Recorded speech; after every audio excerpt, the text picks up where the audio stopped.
to me, that was the biggest failure of a video ever. Really? It did not turn out at all how I Because it wanted. didn't break anything.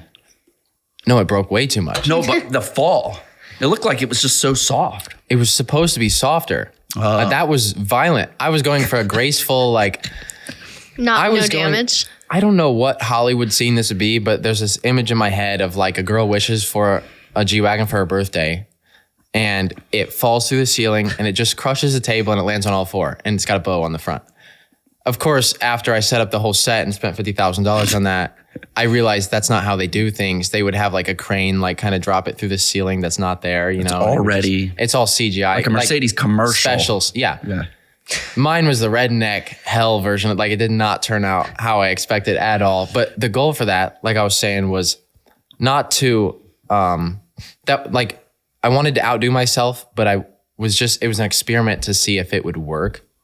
And it didn't work because when it flipped on its side and it cost me, that car was like nothing was wrong with it. That was the first thing. That was before the sand dunes. No, it was right after that. But this is the first thing we've done with this car, and it $100,000 in damage. Like one mirror is $3,000.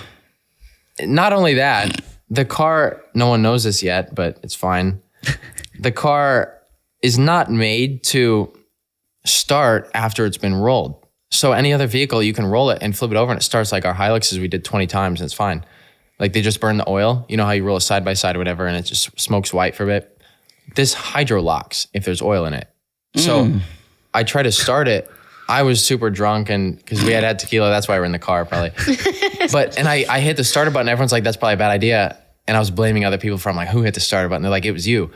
I hit the starter button and it just cranked for a second and then the starter started smoking. And we took it to the shop and I'm like, oh yeah, just drain the oil out or pull a spark plug and hopefully it cranks up. And he's like, yeah, you got a bent rod or it's seized up.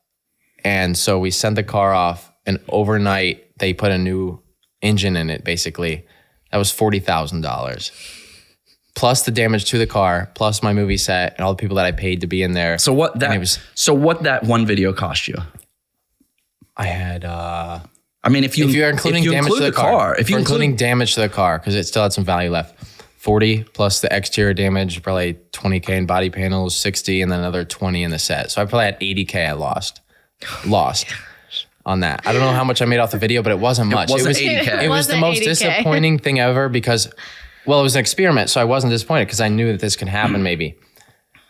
It was disappointing because I looked at the video, it was 10 out of 10. I'm like, how toxic is that system? That will make you depressed. It was the worst. It's the worst feeling because you like all your work went out the window. They'll take away dislikes, but they'll leave that 10 out of 10 there. I miss the days where you didn't have that rating system.